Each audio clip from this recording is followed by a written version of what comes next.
Hey there, fellow insomniacs and midnight wanderers. Tonight, we begin with the most brutal battlefield humanity ever created, the Eastern Front of World War II. But forget the clean uniforms and heroic charges Hollywood sold you. The real Eastern Front was far more savage, far more desperate, and, honestly, far more haunting than any movie could capture. So before we dive into the frozen hell, drop a comment letting me know where you're listening from tonight and what time it is for you. I'm always curious to see who's gathering around our digital campfire from across the globe. And let's ease into tonight's journey together. Picture this. The year is 1942. You're 22 years old, Victor, a name that meant Victor back when your mother still believed in such things.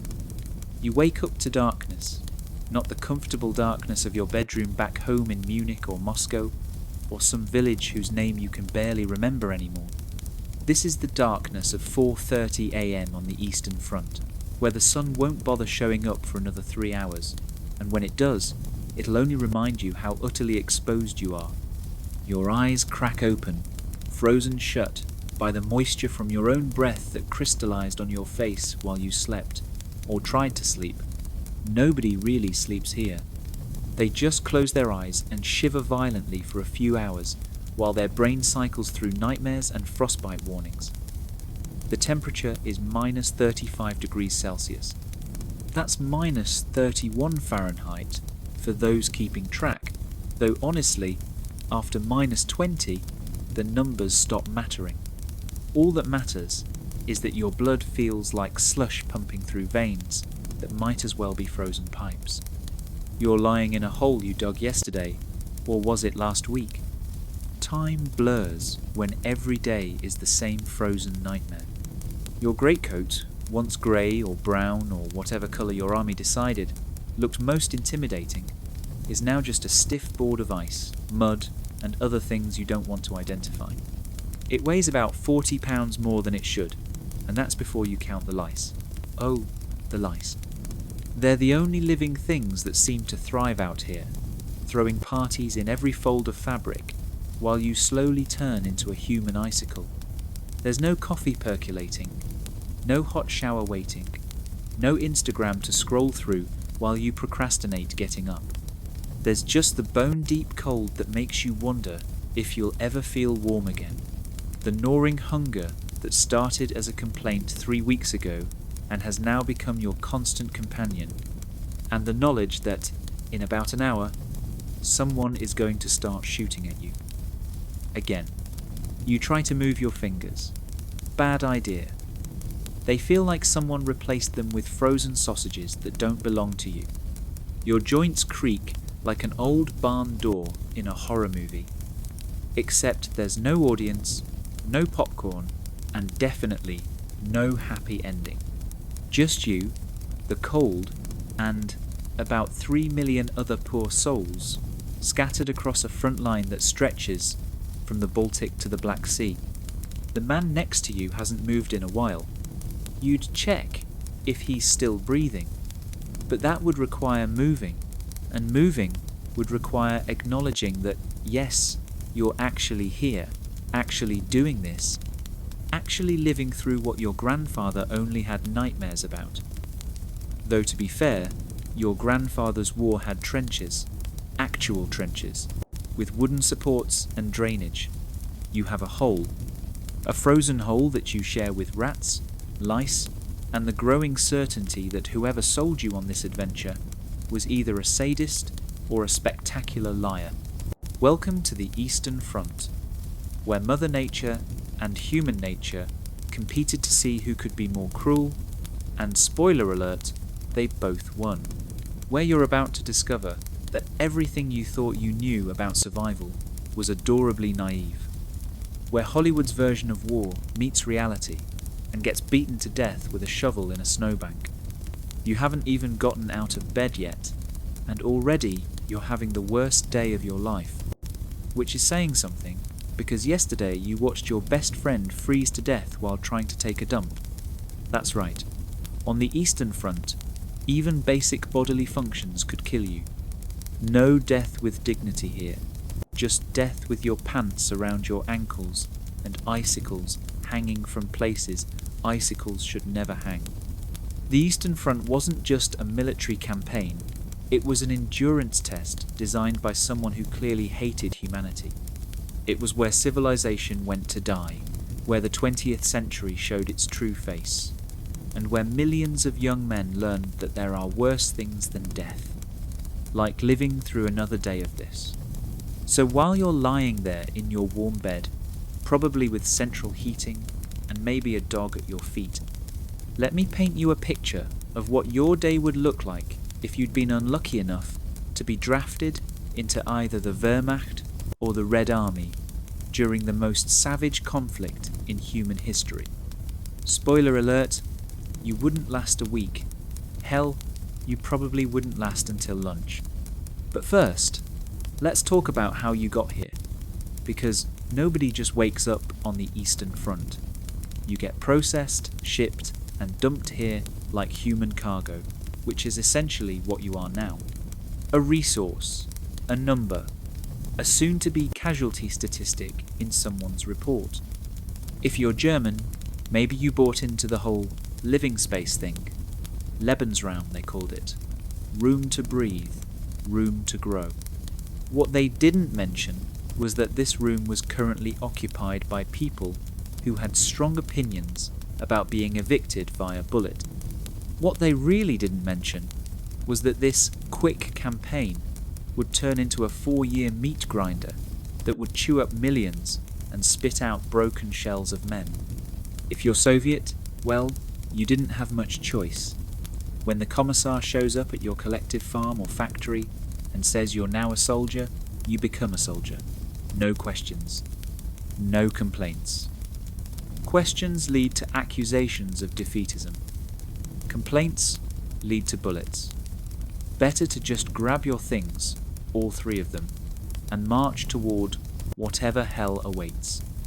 Either way, you're here now, in this hole, in this cold, with these lice, and the sun's starting to think about maybe showing up, which means soon you'll have to move. Have to pretend you're still a soldier, and not just a frozen scarecrow with a rifle. Your stomach cramped all night. Not from hunger. You're used to that now. This is different. This is your body trying to digest the bread you ate yesterday. I use quotes because calling it bread is like calling a brick a pillow. Technically true in shape, catastrophically wrong in function. This bread contains sawdust, clay, and substances that would make a health inspector weep, but it fills the hole in your stomach for a few hours, even if it feels like swallowing cement. Somewhere in the distance, you hear the distinctive crack of a rifle. Could be a sniper. Could be someone putting a horse out of its misery. Could be someone putting themselves out of their misery. On the Eastern Front, gunshots are like car horns in New York. Constant, annoying, and after a while, you just tune them out. You should get up. You know you should get up. But getting up means acknowledging the day, and acknowledging the day means admitting that this is your life now. This frozen hellscape where death comes in 1,000 creative ways, and the only victory is making it to tomorrow, where you get to do it all over again. The lice are awake now. You can feel them moving, always moving. They never sleep. They never freeze. They're the most successful form of life out here, which says something about the natural order that you don't want to think about too hard. You've given up trying to pick them off. It's like trying to empty the ocean with a teaspoon. They're in your hair, your armpits, your groin, places you didn't even know could harbour insect life. They're so much a part of you now that you'd probably miss them if they left. Stockholm Syndrome with parasites. That's what you've been reduced to. Time to move. Not because you want to, but because if you don't, you'll freeze to the ground, and then someone will have to chip you out like a really morbid ice sculpture. You've seen it happen. Men who sat too long in one position, their clothes freezing to the earth, their skin freezing to their clothes. The lucky ones lose some skin. The unlucky ones lose appendages. The really unlucky ones get left behind because nobody has the strength to carry another frozen casualty. You pull yourself up, every joint protesting, every muscle screaming. Your feet are numb. This is actually good. Numb is better than the alternative. When they start to warm up later, if they warm up, that's when the real pain begins. For now, they're just meat clubs at the end of your legs, useful for walking but not much else. Standing up is an achievement. A small victory against the Eastern Front. You've survived another night. Congratulations. Your prize is getting to survive another day, if you're lucky. If you're smart, if you're very, very careful. But you won't be lucky, smart, or careful enough. Because nobody is. Not out here. The Eastern Front doesn't care about your luck, your intelligence, or your caution. It's a meat grinder that runs on human suffering, and you're just another piece of meat waiting your turn. So let's see how long you last, shall we? Let's walk through a typical day on the Eastern Front and count the ways you could die. Spoiler alert, we're going to need a bigger list. Now that you're vertical, barely, it's time for your morning routine. And by routine, I mean the daily humiliation of trying to perform basic human functions in conditions that would make a Yeti weep. First up, the bathroom situation. There's no bathroom, there's no toilet, there's barely even a designated spot. What you have is a trench if you're lucky, a bucket if you're very lucky, and an open field if you're everyone else. Privacy? That's a pre-war luxury, like toilet paper and the will to live. You stumble toward the latrine area, though latrine is a generous term for what's essentially a hole in the ground that's been frozen solid since October. Other soldiers are already there, squatting in the pre-dawn darkness, trying to answer nature's call before nature calls their bluff and freezes their assets to the ground. Yes, that happens. Yes, it's exactly as horrific as it sounds. The cold has turned your digestive system into a torture device. Between the sawdust bread, the mystery meat soup, and the constant fear, your bowels have declared war on you personally. But here's the thing about the Eastern Front. Everything is frozen, including what comes out of you. Before it even hits the ground, it's like your body is producing its own ammunition. One of your comrades, let's call him Hans or Ivan, depending on which side of this frozen hell you're on, is struggling nearby. He's been squatting for 10 minutes, and you can see the panic in his eyes. If he stays much longer, he'll freeze in position. If he gives up, he'll be back in an hour. There's no winning, just different degrees of losing. And the smell, oh God, the smell. You'd think frozen waste wouldn't smell, but you'd be wrong. It's a unique bouquet of human misery, fear, sweat, and whatever died in your stomach last night. It hangs in the air like a toxic cloud, mixing with the cordite from distant artillery and the sweet stench of gangrene from the medical tent. You finish your business, if you can call it that, and now comes the real challenge, cleaning yourself. Toilet paper? That's adorable. You have leaves if you're in a forest, snow if you're desperate, and your left hand if you're everyone else. The Romans had communal sponges on sticks. You have communal nothing and like it. But wait, it gets better, or worse, definitely worse, because while you're squatting there, vulnerable and frozen, you're also a perfect target. Snipers love dawn bathroom runs.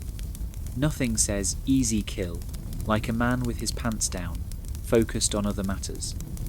You've heard the stories.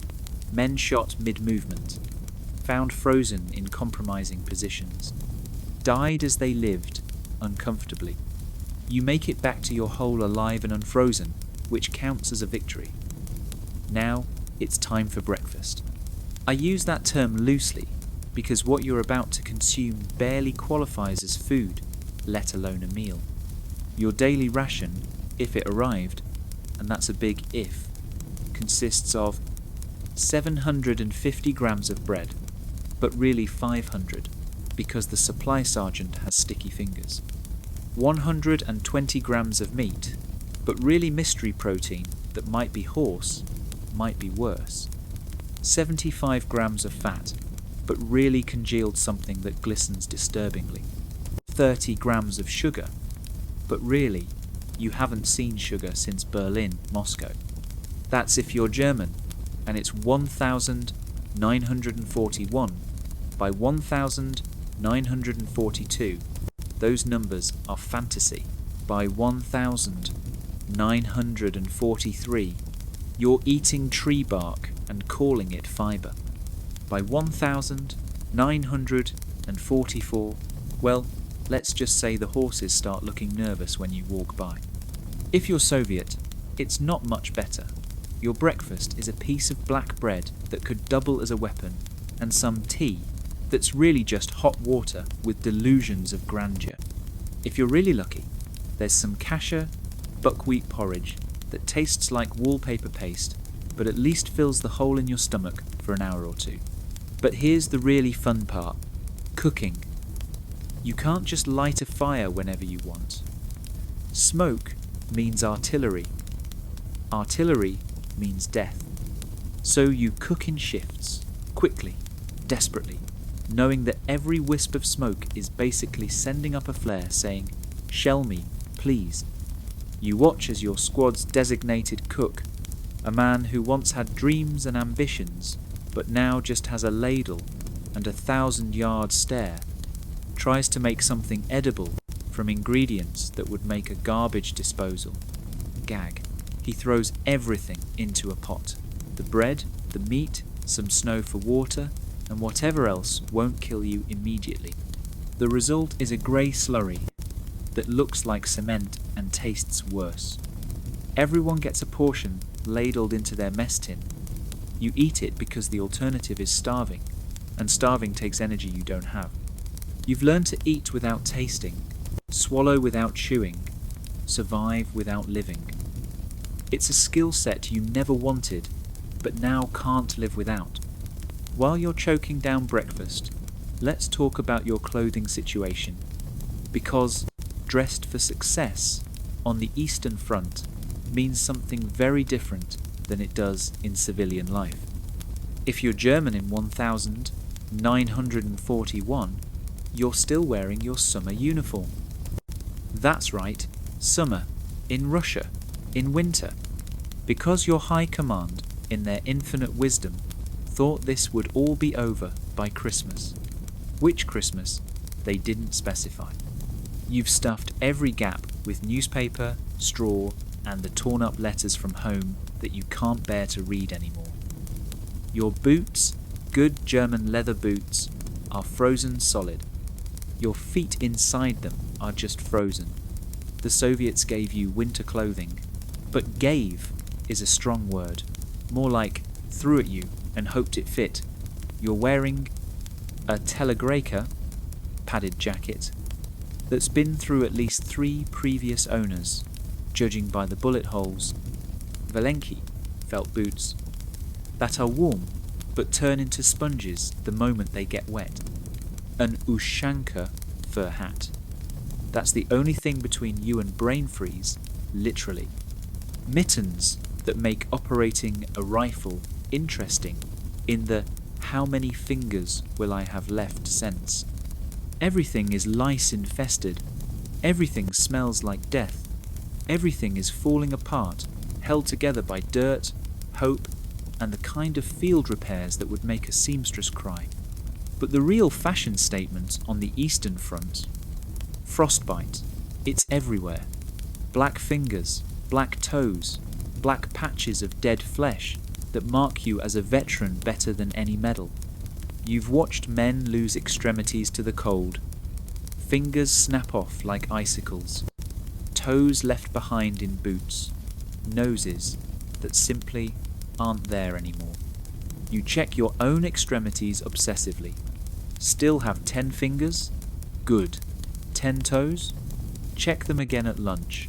If you make it to lunch, because now that you're fed loosely speaking, and dressed even more loosely speaking, it's time for the main event, trying not to die for another day. The sergeant, a man who's survived 3 winters and has the missing body parts to prove it, is yelling something about patrol duty. Of course it's patrol duty. It's always patrol duty. Because nothing says good morning like wandering into no man's land, where every snowdrift could hide a sniper and every forest could hide an entire Soviet division. You grab your rifle. It's frozen solid. The bolt won't work until you've breathed on it for 5 minutes, and even then it's questionable. The oil inside froze weeks ago, despite being special winter oil that freezes at merely catastrophic temperatures instead of apocalyptic ones. You've learned to piss on the mechanism to warm it up. Yes, really. Your own urine is now part of your weapon's maintenance routine. That's what you've been reduced to. Your squad assembles. 6 men who started as 12. The other 6? Don't ask. Just don't. Some frozen, some shot. One who simply walked into the forest one night and never came back. You don't talk about the missing. You don't talk about much of anything anymore.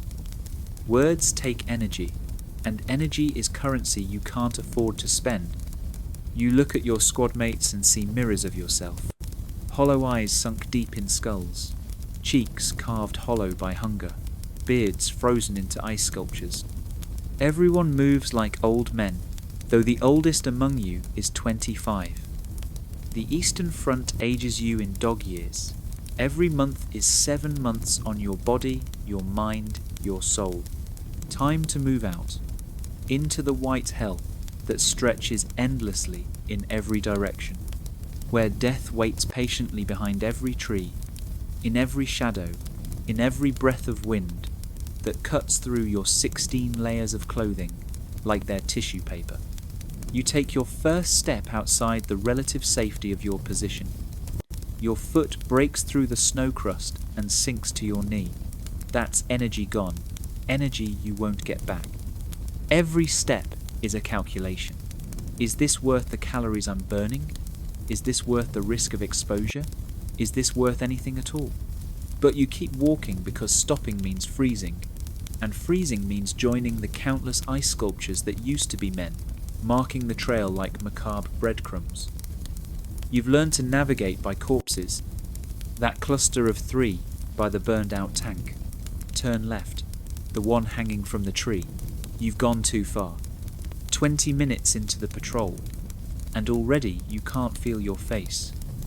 Your rifle is a 50-pound ice sculpture. Your bladder, which you just emptied, is somehow full again because fear and cold do funny things to human plumbing. But you can't stop, can't show weakness, can't be the one who breaks first. Because on the Eastern Front, breaking means dying. And dying, well, sometimes that doesn't seem like the worst option anymore. The patrol continues through a landscape that looks like God's own crime scene. Every direction is white, broken only by the black skeletons of burned villages and the occasional dark heap that used to be a person.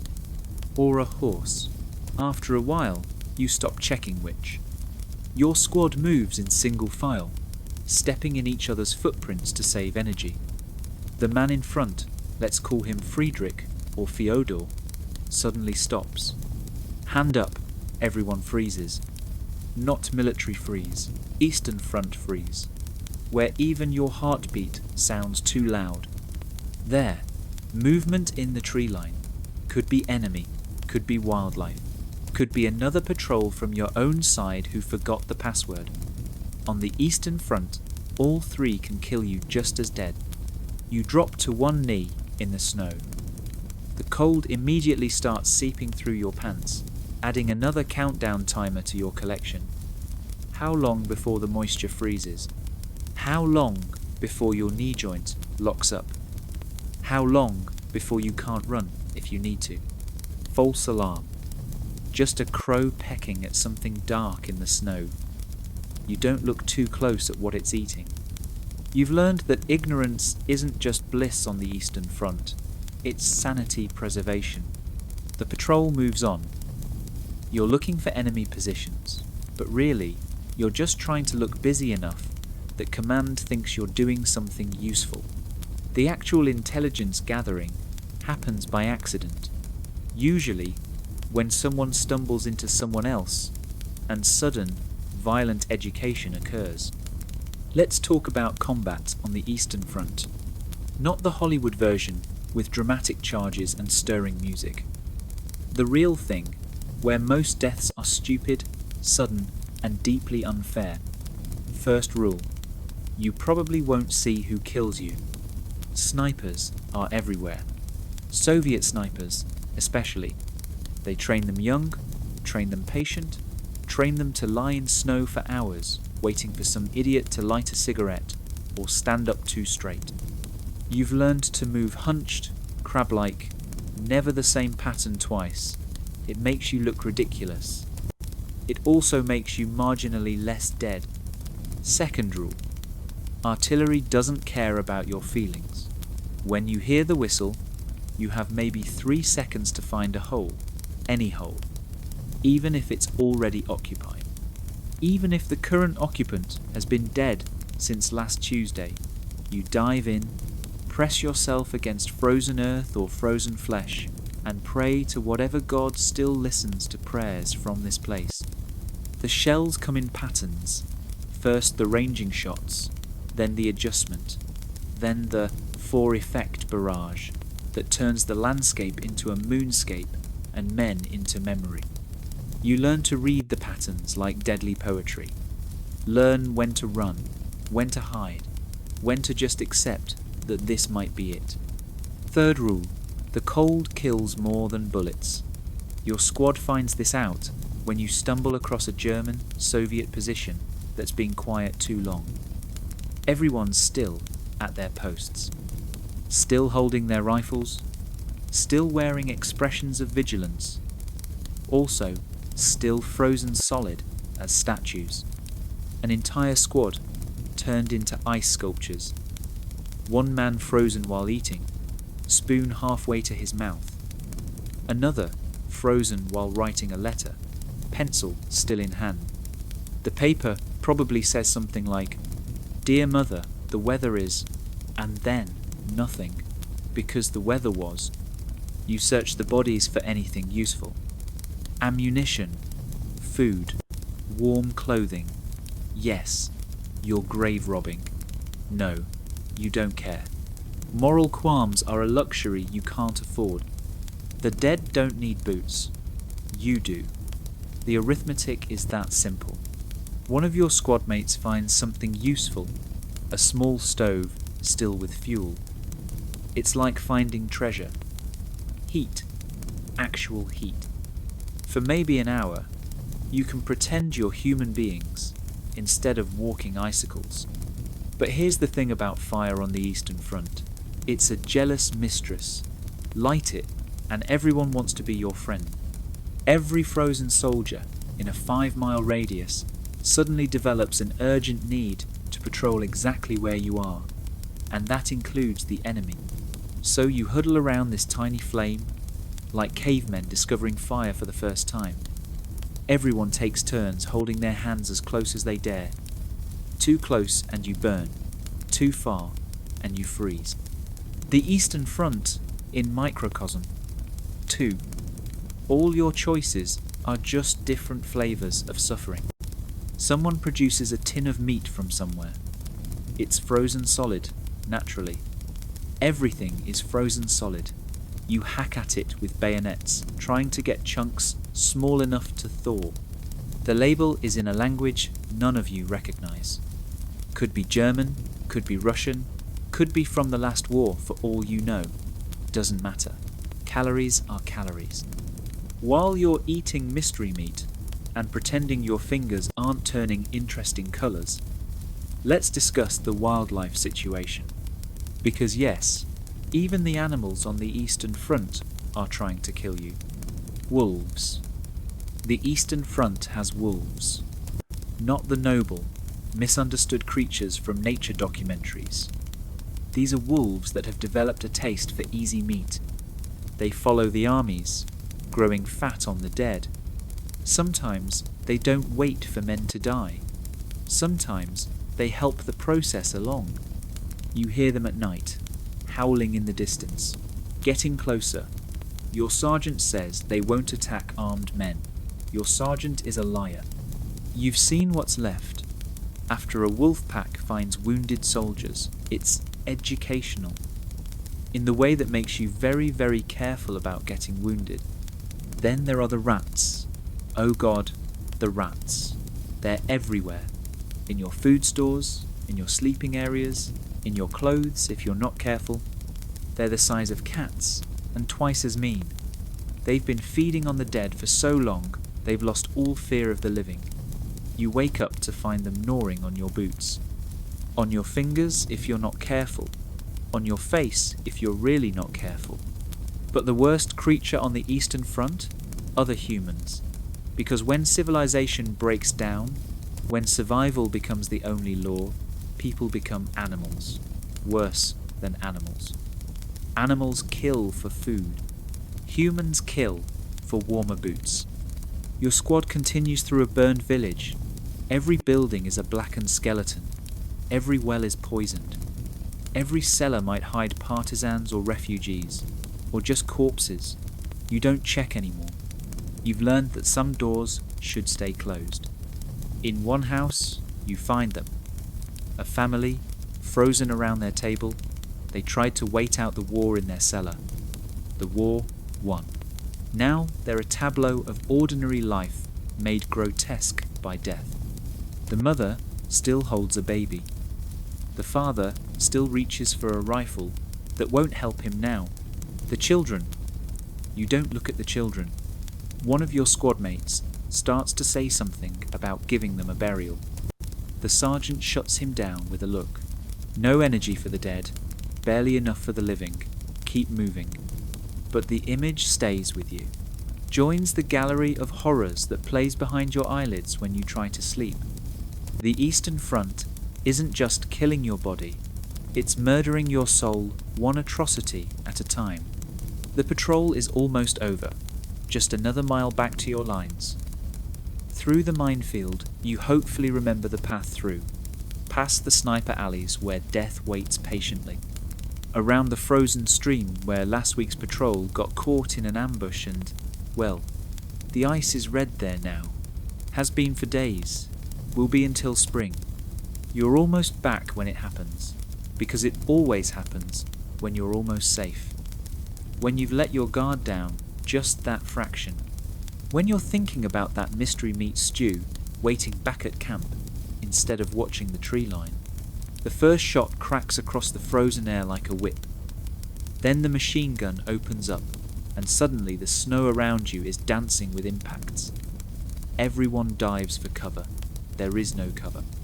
Just varying degrees of exposure. You're face down in snow, trying to become one with the earth. Your rifle is somewhere, not in your hands. You must have dropped it when you dove. Brilliant. Now you're unarmed, as well as terrified. The machine gun traverses back and forth, mechanical and patient. It's not aimed fire, just area denial, keeping you pinned while the riflemen get into position. You've been on the other side of this. You know how it ends. Someone screams. Not a war cry, not a command, just pain and surprise and the awful realization that something important has been punctured. You don't look to see who. Looking means raising your head. Raising your head means joining the scream chorus. Your sergeant is yelling something, probably tactical, probably important, definitely drowned out by the blood rushing in your ears and the machine gun's industrial hammering. You catch words, smoke, move, Now, all excellent suggestions with one small problem. Moving means dying. But staying means dying too, just slower. So you move, not heroically, not tactically. You scramble, crab crawl, slither through snow like the world's most terrified snake. Others are moving too. Some make it to better cover. Some stop moving halfway there. The tree line erupts. Your side is firing back. The machine gun goes quiet, either suppressed or relocating. For 30 seconds, it's just rifles cracking back and forth. Invisible men trying to kill other invisible men, while you try to be the most invisible of all. Then, as suddenly as it started, it's over. The forest goes quiet except for the ringing in your ears and someone whimpering. You wait. Count to 60. Count to 60 again, because the first count was too fast. Finally, carefully, you raise your head. 3 forms in the snow aren't moving, won't ever move again. The rest of you are alive, through no particular skill or virtue, just luck. Dumb, random luck. The only currency that matters on the Eastern Front. You find your rifle half buried in snow. The mechanism is packed with ice. It won't fire until you've cleaned it, and you won't have time to clean it until you're back at base, if you get back to base. So you carry a 50-pound ice sculpture and hope you don't need to shoot anything. The walk back is silent, except for laboured breathing and the crunch of snow. Everyone's thinking the same thing. 3 more gone. Numbers getting smaller, odds getting worse. How many patrols before it's your turn to stop moving in the snow? You make it back to your lines. Report to the lieutenant, a man who was a university student 6 months ago and now has the eyes of a trauma victim. 3 casualties. No significant intelligence gathered. Just another day on the Eastern Front. Back at camp, and I use that term generously for what's essentially a collection of holes with delusions of grandeur, you collapse onto your bed, which is straw if you're lucky, bare earth if you're not, and probably sharing space with at least 6 other life forms, most of them trying to eat you. It's noon, time for lunch. Your stomach has been eating itself since breakfast, producing acids that could probably strip paint if you had any paint to strip. The cook has worked his usual magic, which is to say, he's made something that's technically edible in the same way that sawdust is technically organic. Today's menu, soup. It's always soup. Everything becomes soup, eventually on the Eastern Front. Solid food requires chewing, and chewing requires energy and teeth, both in short supply. So into the pot it goes, the morning's bread ration, some turnips that look like they've seen better decades, and meat of dubious origin. You've stopped asking what kind of meat. Started after you found those dog tags in the stew. Not human, thank God. Even the Eastern Front has some standards left, but the horse they belong to was probably someone's friend once. Had a name. Now, it's Tuesday's protein ration. Everyone gets a ladleful. You eat without tasting, a skill you've perfected over months of practice. The warmth is what matters. For a few minutes, your core temperature rises from morgue to merely hypothermic. It's the closest thing to comfort you'll feel all day. While you're choking down lunch, let's talk about hygiene, or rather, the complete absence thereof. You haven't bathed in. When did you last bathe? The memory is so distant it might be from another life, another person, someone who cared about things like appearance and smell. Your body is an ecosystem now. The lice we've mentioned, they're just the most obvious tenants. There's also the fungus growing in places fungus shouldn't grow. The rashes that have become so much a part of you that clear skin would feel strange. The infections that your body just learned to live with because antibiotics are for people who matter. and you stopped mattering the moment you put on this uniform. Your teeth hurt, all of them. Scurvy is making a comeback like a vintage disease that's suddenly trendy again. Your gums bleed when you eat, sometimes when you don't.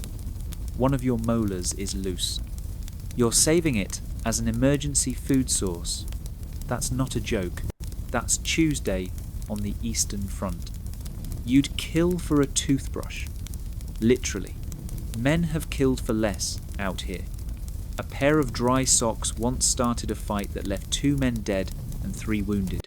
The socks weren't even that good.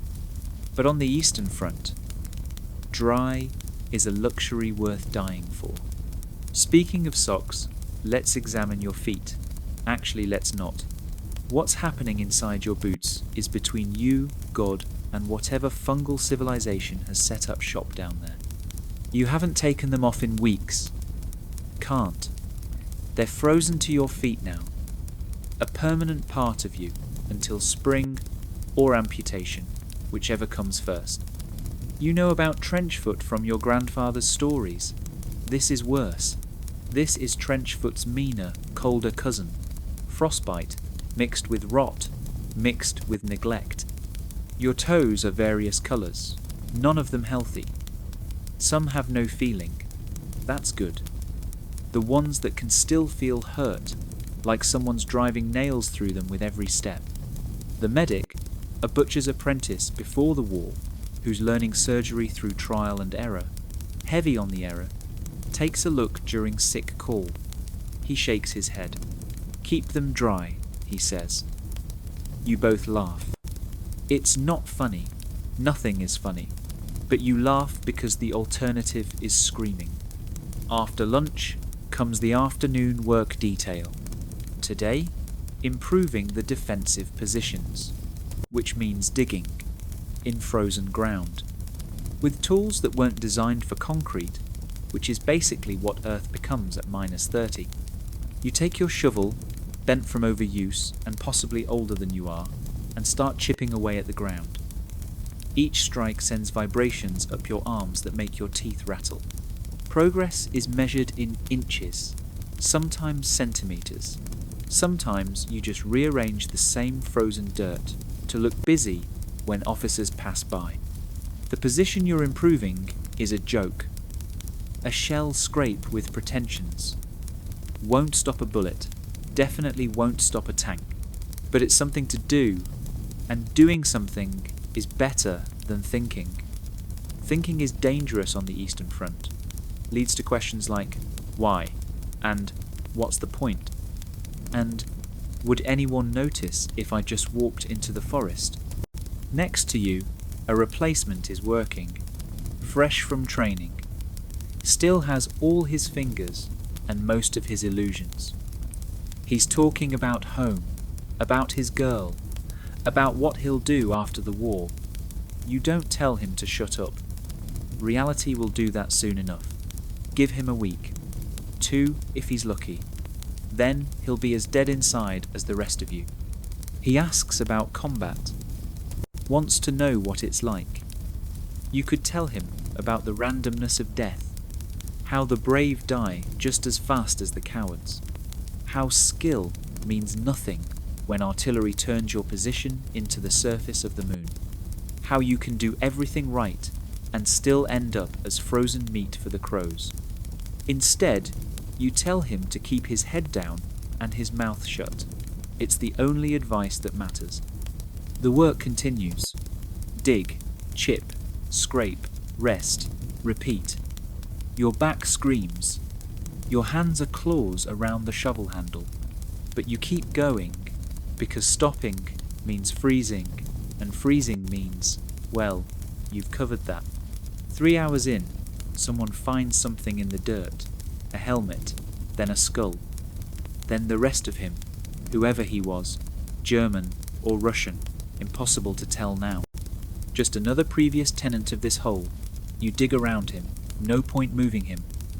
He's frozen in place, part of the fortification now, more solid than sandbags.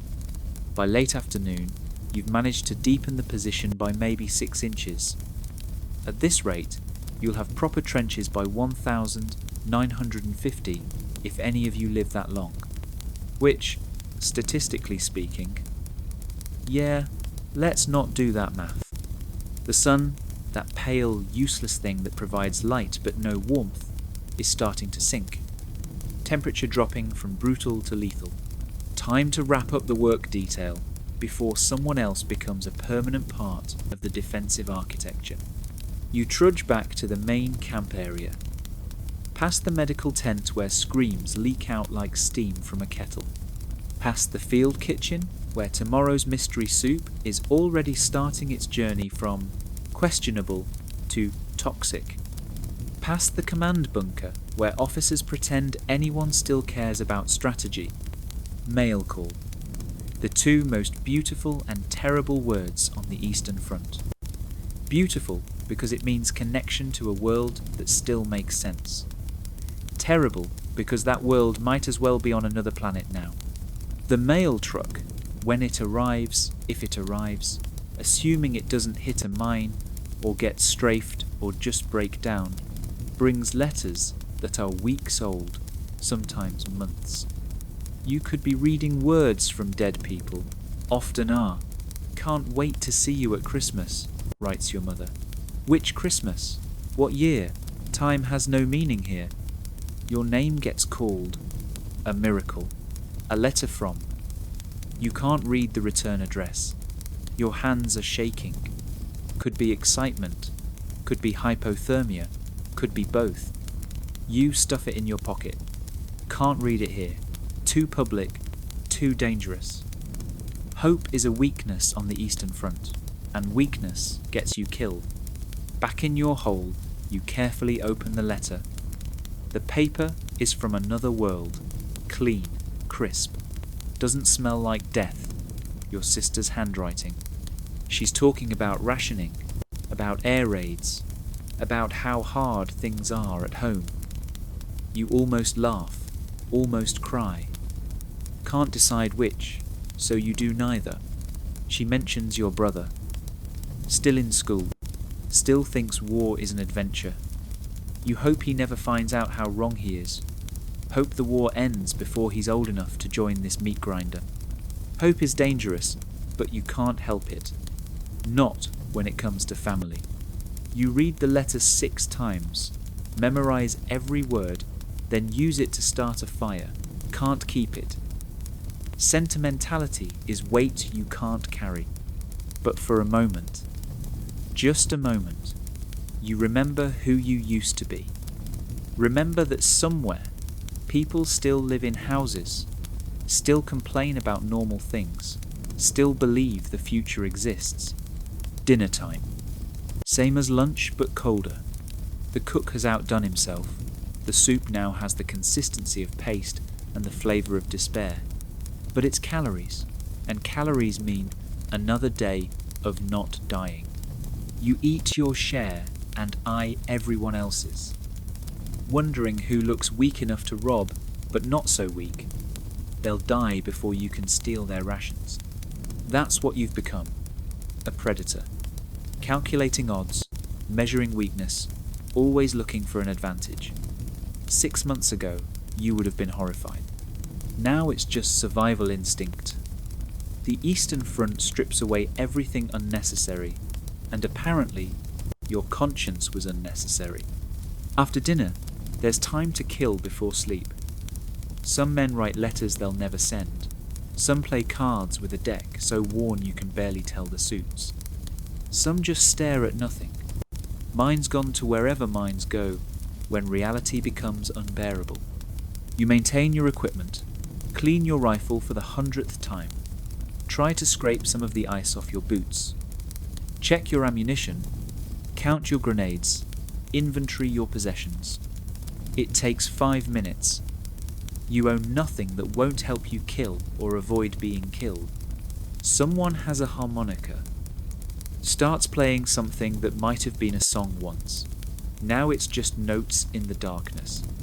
Nobody sings along. Singing requires hope, and hope is a resource nobody can spare.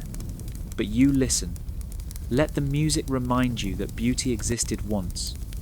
maybe still does, somewhere else, for someone else.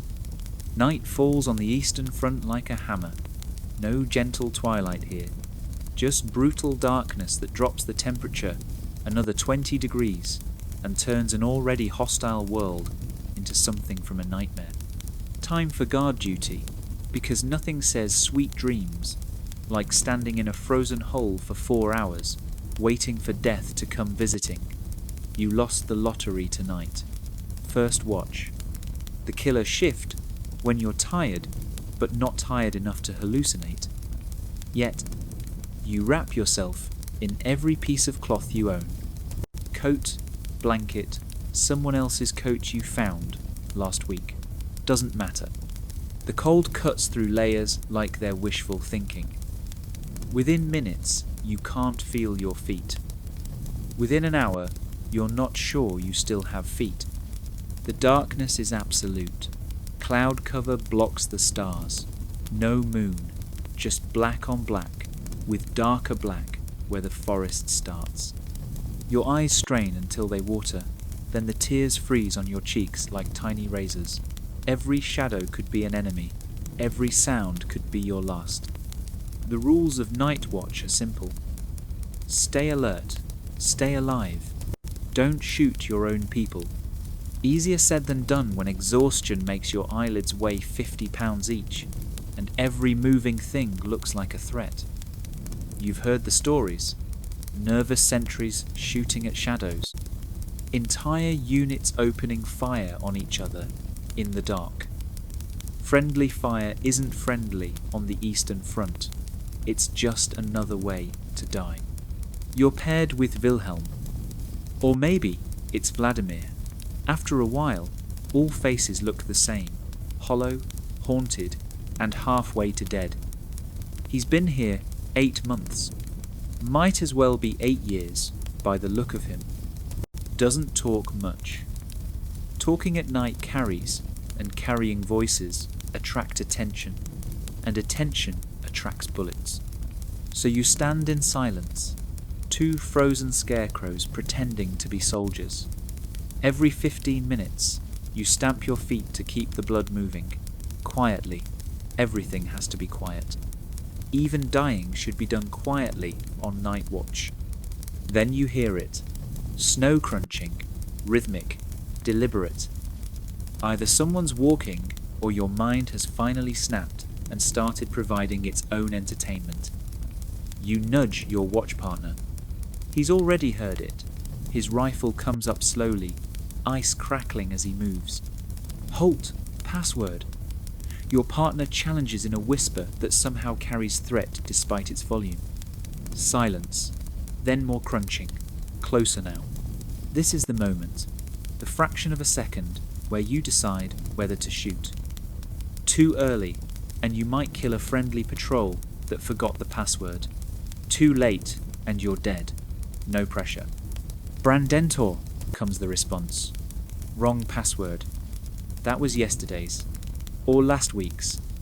Time blurs. Memory fails. Could be an enemy who learned an old password. Could be a friendly who's as confused as you are. Your finger finds the trigger. Metal so cold it burns through your glove. One squeeze, and someone dies. Maybe an enemy. Maybe a friend. Maybe some poor bastard who just wants to get back to his hole and sleep. What unit?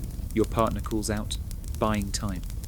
The response comes in accented German or accented Russian. Hard to tell when everyone's teeth are chattering, but it's enough. Your partner lowers his rifle slightly, not all the way. Never all the way. Trust is a luxury no one can afford. 3 shapes materialize from the darkness. Your own patrol, returning late, lost, half frozen. They forgot the password because their brains are slush. Could have been a tragedy. On the Eastern Front, most things are. The patrol passes, crisis averted. This time, you have 3 hours and 45 minutes of watch left. That's roughly 14,000 heartbeats of trying not to die. You've done the math. It helps pass the time. An hour in, the hallucinations start. Sleep deprivation mixed with cold, mixed with fear, creates a cocktail that would make LSD jealous. Trees become soldiers. Shadows march in formation. The snow starts whispering secrets in languages you don't speak. You shake your head, slap yourself. The sound is too loud in the silence. Your partner glares, or maybe that's just how his face looks now. Everyone glares on the Eastern Front. It's the default expression. 2 hours in, your feet have transcended pain and achieved a state of non-existence. You're pretty sure they're still attached because you're still standing, but that's about all you know. You've heard about sentries found frozen upright at their posts, died standing, kept watch even in death. There's a metaphor there, but you're too cold to work it out. Something moves in the forest. Not hallucination this time. Real movement. Animal? Human? Does it matter? Anything moving at night is probably up to no good. You watch. Wait. The movement doesn't repeat. Could have been wind. Could have been a branch falling. Could have been a Soviet scout who's now reporting your position. No way to know. No way to check without abandoning your post, which means death by firing squad if you're caught. The Eastern Front loves its catch-22s. 3 hours in, your relief should be getting ready. Should be. Won't be. They're always late. Time moves differently when you're warm. A 5-minute delay for them is an eternity for you. You fantasize about warmth. Not big warmth, not tropical beaches or summer days. Just the small warmth of a candle, a cup of hot water, a fever, anything above freezing. Your mind drifts to home. Dangerous territory, you force it back. Home is a fantasy now, a story you tell yourself. Might as well dream about dragons and magic. At least those are honestly fictional. Finally, footsteps. Your relief. They materialize from the darkness like frozen ghosts. No words exchanged, just nods. They take your positions. You stumble back toward your hole, legs barely functioning, mind barely processing. 4 hours of standing still in minus 30 degrees. 4 hours of terror and boredom in equal measure. 4 hours closer to death or dawn, whichever comes first. Back in your hole, you try to sleep. Keyword, try. Your body is too cold to relax, but too exhausted to stay awake. You exist in a twilight state between consciousness and unconsciousness. Not sleep. Not awake. Just existing. The man next to you is mumbling in his sleep. Numbers. Names. Pleas for mercy. The usual soundtrack of Eastern Front dreams. You tell him to shut up, but your own dreams aren't any better. When you dream at all. 2 hours until dawn. 2 hours until another day of this. Your mind does the math automatically now. If the average soldier lasts 6 months on the Eastern Front, and you've been here 4, that means no. Don't do that math. That way lies madness. Someone nearby starts coughing. Wet, productive coughs that speak of pneumonia or tuberculosis or any of the dozen respiratory diseases that thrive in these conditions. The coughing goes on, then stops abruptly. Either they controlled it or they didn't. You don't check which. You close your eyes. Not to sleep. Sleep is a myth. Just to rest them, to stop seeing for a while. But even behind closed lids, you see the Eastern Front. It's burned into your retinas now. The white, the black, the red. Always the red. Dawn comes eventually. It always does. Unlike you, dawn is reliable. You've survived another night. Congratulations. Your prize is getting to do it all over again, and again, and again, until you don't. You pull yourself from your hole, every joint protesting, every muscle cramped. You're 22 years old in a 60-year-old body. The Eastern Front ages you in dog years, and you're already ancient. Breakfast again. The same grey slop, the same frozen bread, the same attempt to extract calories from substances that barely qualify as food. You eat mechanically, automatically, the way you do everything now. Around you, the camp comes alive. Men stumbling from holes like zombies from graves. The morning ritual of checking who made it through the night. 3 didn't. 1 froze. 1 coughed himself to death.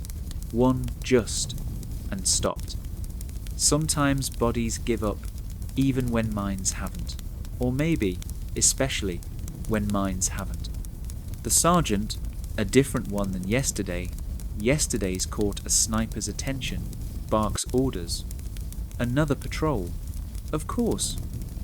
Because why break a winning streak of misery? You check your rifle, still frozen, still useless until you can warm it. You breathe on the mechanism, watching your breath freeze instantly in the air. Like everything else here, even breathing becomes visible, tangible, another reminder that you exist in a place where humans weren't meant to be. Time to kit up. Ammunition that weighs twice what it should because everything weighs more when you're exhausted. Grenades that you hope work, but probably won't in this cold. A bayonet that's more useful as a can opener than a weapon. The tools of your trade, such as it is. You look around at your squad. What's left of it? 6 faces that mirror your own decay. You're all thinking the same thing, but no one says it. How many come back this time? 5? 4? The mathematics of attrition, subtraction, without addition. But you go. Because the alternative is a bullet from your own side. Because orders are orders. Because what else is there to do? You can't go home, can't go forward, can't stay still. So you patrol. March into the white hell one more time and pretend it means something. The Eastern Front has stripped away everything non-essential.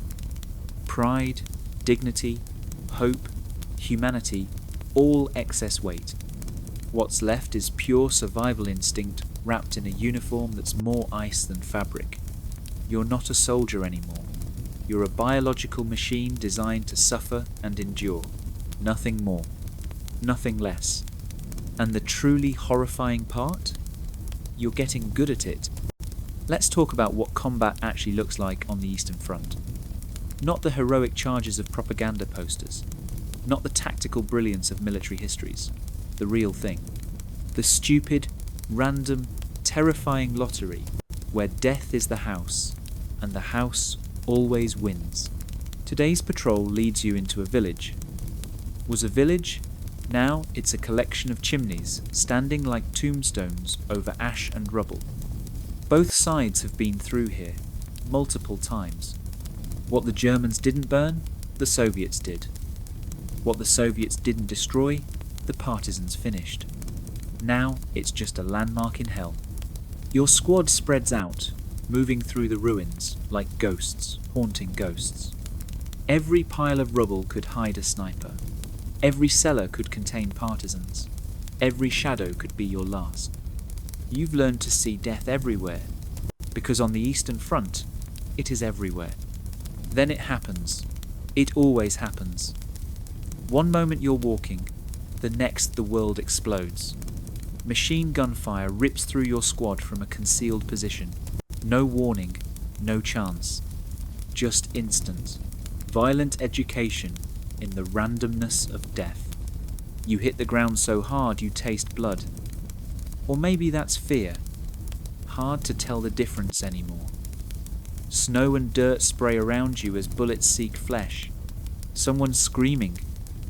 Might be you. Probably isn't. You'd need to care enough to scream. And caring takes energy you don't have. Your training says find cover and return fire. Reality says you're in the middle of an open area, with cover about as far away as Berlin or Moscow, depending on which uniform you're wearing while you die. The machine gun is a Soviet Maxim. You can tell by the rhythm. Slower than the German MG-42, but just as deadly. It's got your squad pinned, like butterflies in a collection, except butterflies don't bleed and beg for their mothers. Someone tries to move. The young replacement from yesterday still believes in heroics. He makes it maybe 3 meters before the gun finds him. He drops, like physics suddenly remembered he exists. Now he's screaming. The kind of screaming that means something important is broken and leaking. You press yourself flatter against the earth, trying to become two-dimensional. The gun traverses back and forth, patient and methodical. The gunner's good, knows his business. Probably been doing this since 41. A master craftsman in the art of murder. Your sergeant is yelling something. Tactics, probably. Plans. Orders. All meaningless when you're caught in the open by someone who prepared their position and waited. The Eastern Front rewards patience and punishes everything else. Then the mortars start. Because why should the machine gun have all the fun? The first round is long, the second is short, the third, you don't hear the third because you're too busy trying to merge with the permafrost. Mortar fire is personal in a way artillery isn't. Artillery is random, impersonal, like getting hit by a meteor. Mortars are targeted. Someone is watching you, calculating, adjusting, trying to drop steel rain exactly where you're cowering. It's flattering, in a please kill someone else kind of way. Between bursts, you hear your squad trying to organise. Someone's calling for smoke grenades, someone else is calling for his mother, the sergeant is calling for covering fire. God is calling for exact change.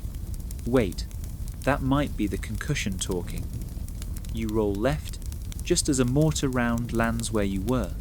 The explosion lifts you, slams you down, makes your ears ring like church bells.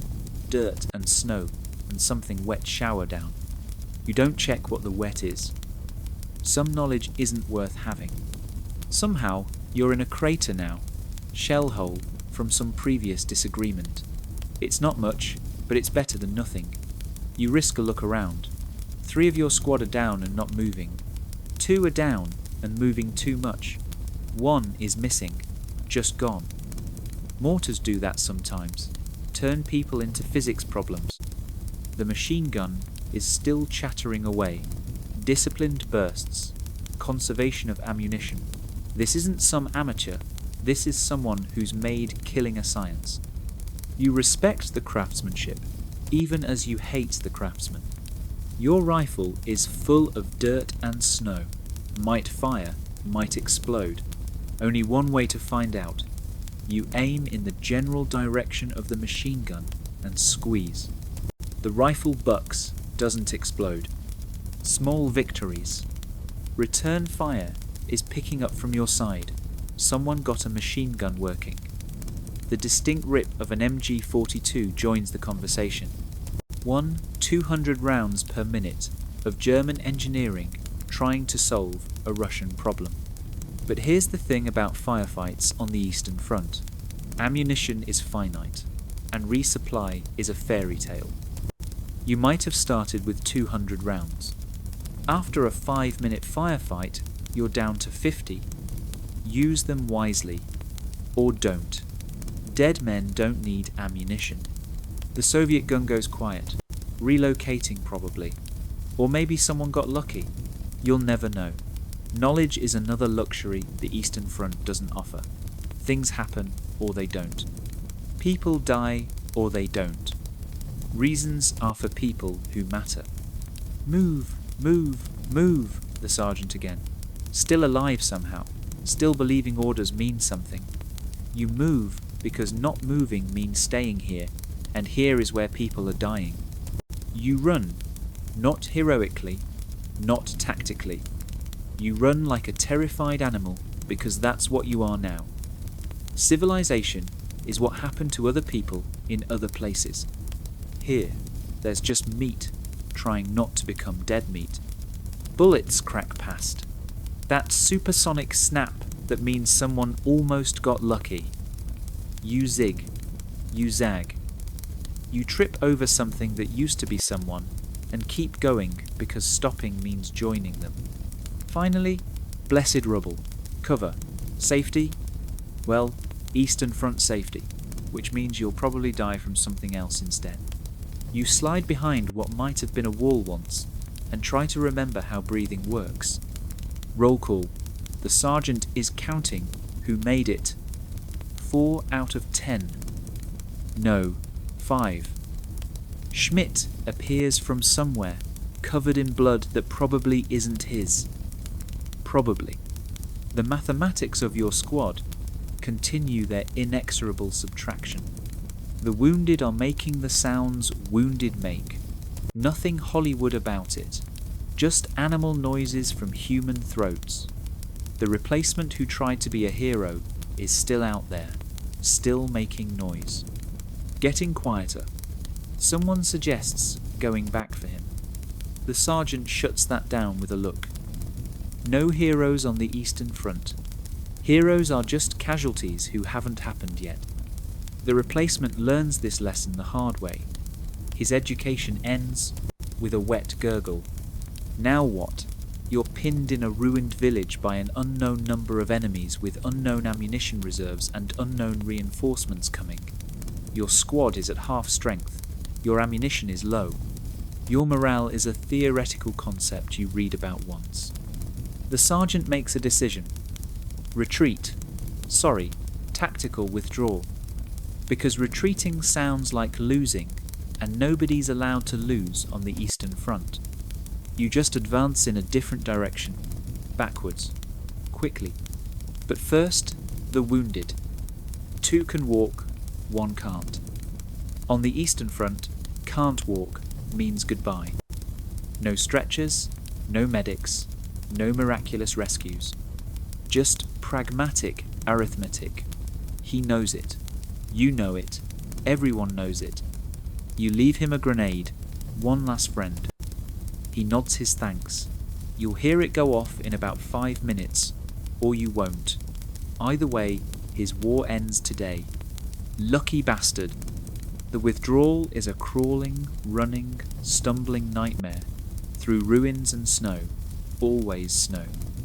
If hell freezes over, it'll look like the Eastern Front.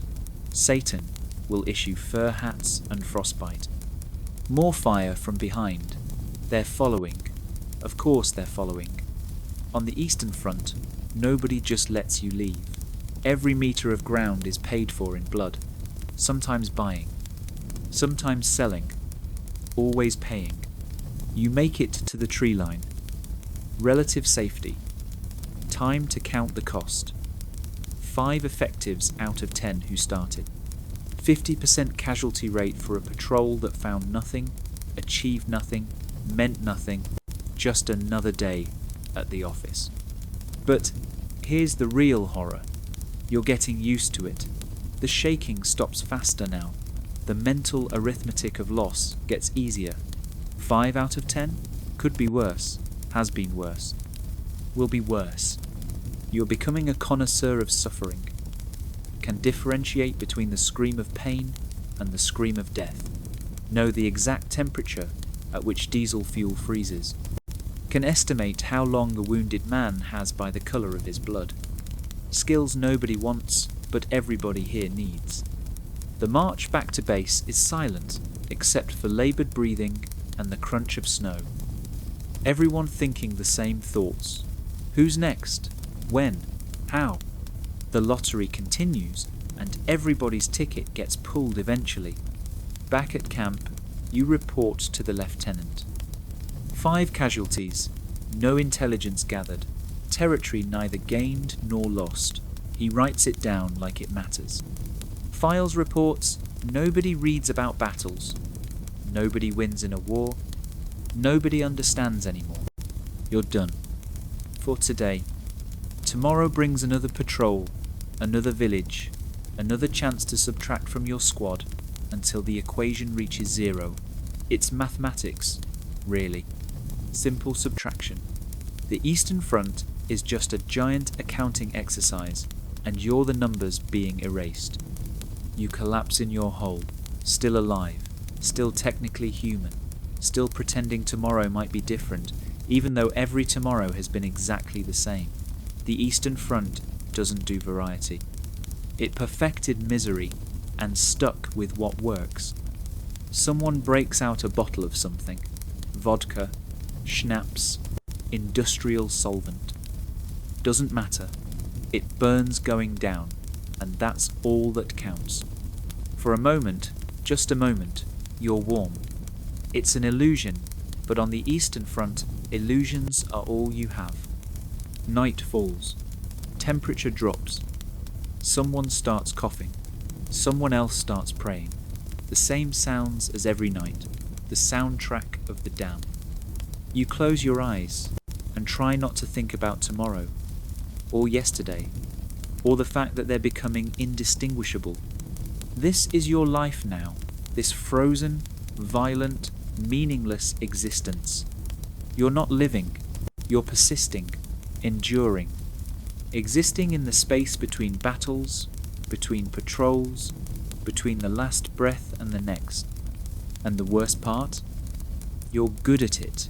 You've adapted, evolved, become the perfect Eastern Front soldier, too tired to fear, too cold to care, too broken to be broken further.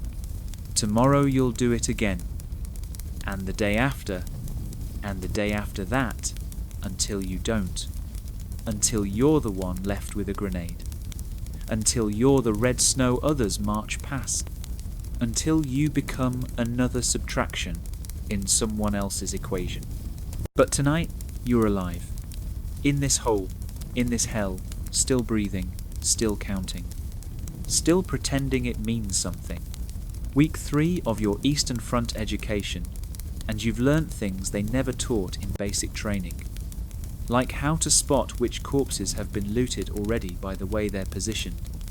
Or how to tell if meat is horse, dog, or something you don't want to think about by the grain pattern. Or that human beings can adapt to literally anything except hope. Let's discuss your social life. Because yes, even in hell, humans form relationships. They're just not the relationships you'd recognize from your previous life as an actual person. Your best friend is whoever has dry socks. Your worst enemy is whoever stole your spoon. Yes, spoon. Single utensil.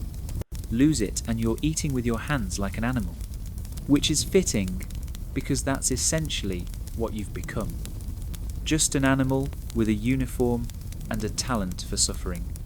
Take your bunkmate Hans, or Ivan, or whatever he calls himself. 3 weeks ago he was a stranger. Now you know his breathing patterns better than your own mother's voice. You know he whimpers about someone named Greta in his sleep. You know he's hiding an infected wound that's starting to smell like cheese left in the sun. You know he'll be dead within a week. You don't talk about it. What's to say? Hey, that festering hole in your side is probably going to kill you. He knows. You know. Everyone knows. It's just another countdown timer in a world full of them. Friendships on the Eastern Front are temporary arrangements. Like everything else here, they're about survival. You watch each other's backs, not out of loyalty, but because two sets of eyes see threats better than one. You share body heat not from affection, but because freezing alone is worse than freezing together. But sometimes, rarely, something almost human happens. Like when Muller shares his last cigarette even though tobacco is currency here. Or when Petrov gives you his bread ration because you're shaking too hard to eat. Small gestures that mean everything and nothing. Everything because they're proof humanity still exists. Nothing because tomorrow Muller might be dead and Petrov might shoot you for your boots. Let's talk about entertainment, because even in the ninth circle of frozen hell, humans need distraction. The Eastern Front has its own peculiar diversions. Lice races. Yes, really. You put lice on a hot piece of metal and bet on which one makes it to the edge first. The winner gets nothing. The loser gets nothing. But for 30 seconds, you're not thinking about the artillery barrage that's overdue, or the patrol tomorrow, or the fact that your toes have gone from numb to burning, which is never good. Card games, with cards so worn you identify them by the stains. That brown smudge, Jack of Hearts, the bullet hole, Ace of Spades, the one that's actually two cards frozen together, wild card, literally. Storytelling, but not the kind you think. No one tells stories about home anymore, too painful. Instead, you share tales of spectacular deaths. The guy who got hit by a ricochet while taking a dump. The one who froze standing up and stayed vertical for 3 days. The squad that got lost and walked into their own minefield. Gallows humour, so dark it makes midnight look bright. And then there's the mail. We've covered this, but let's dive deeper into the psychology of letters on the Eastern Front, because those pieces of paper carry more weight than ammunition. Getting mail is like winning the lottery.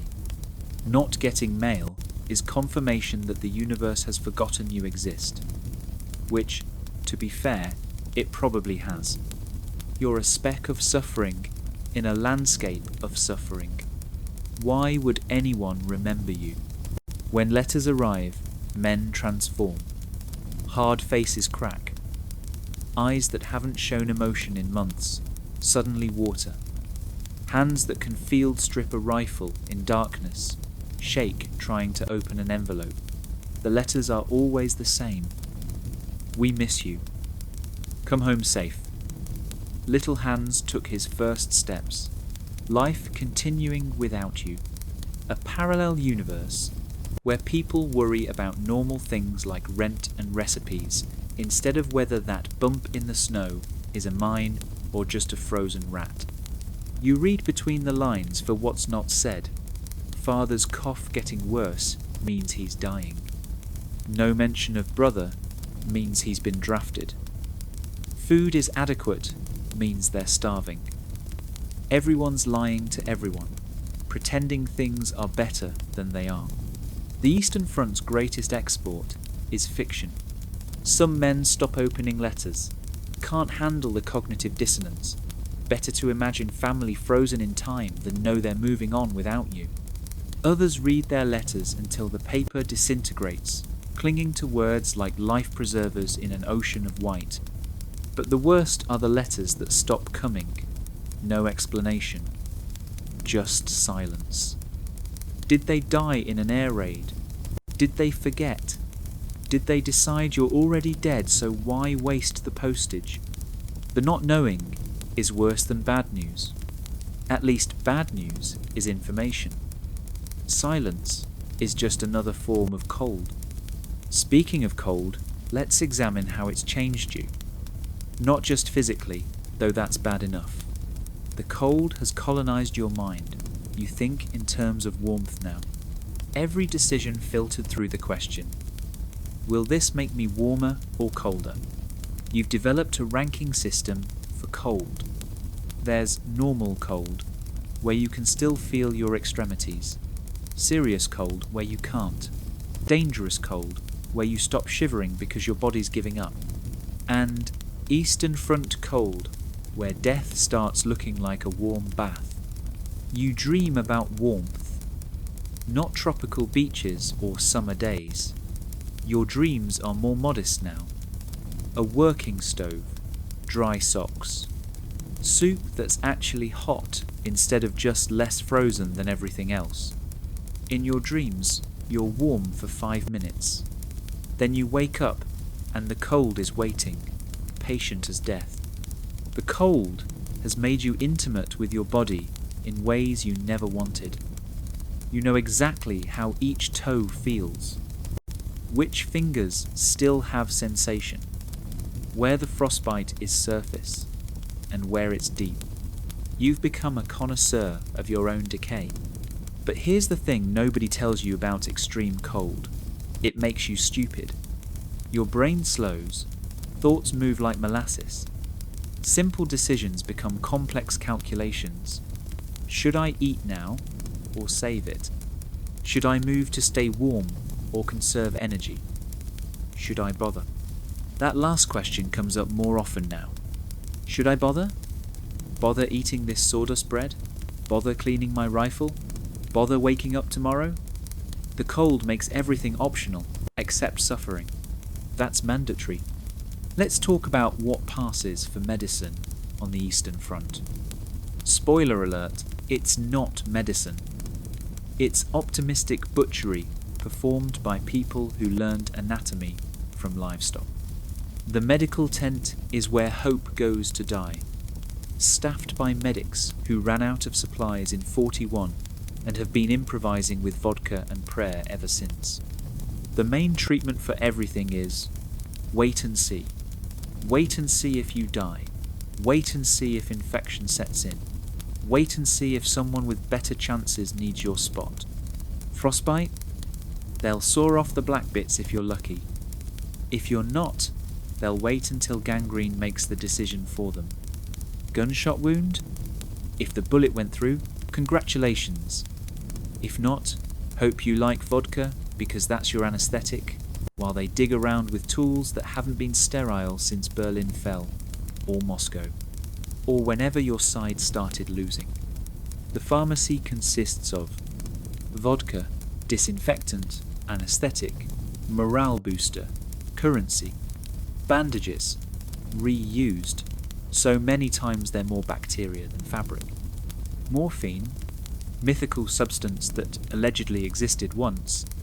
Paper and pencil, for writing goodbye letters. Disease runs through units like wildfire through dry forest. Dysentery turns strong men into whimpering children. Typhus makes lice seem like pets you invited. Pneumonia fills lungs already struggling with frozen air. And that's just the hits. The B-sides include trench foot, scurvy, and whatever that rash is that everyone has but nobody mentions. The medical tent sounds like a medieval torture chamber. Screams, moans, the wet sound of soaring, prayers in 6 languages. Someone singing a lullaby to himself while his leg comes off. It's a symphony of suffering conducted by exhausted medics who've forgotten what clean hands look like. But the worst part? Sometimes they save you, patch you up just enough to send you back to the line, back to the cold, back to the lottery. Being saved on the Eastern Front isn't mercy. It's just postponing the inevitable with extra steps. You've seen men beg medics to let them die. Seen medics comply out of kindness. Seen officers shoot men who refuse to return to duty after being healed.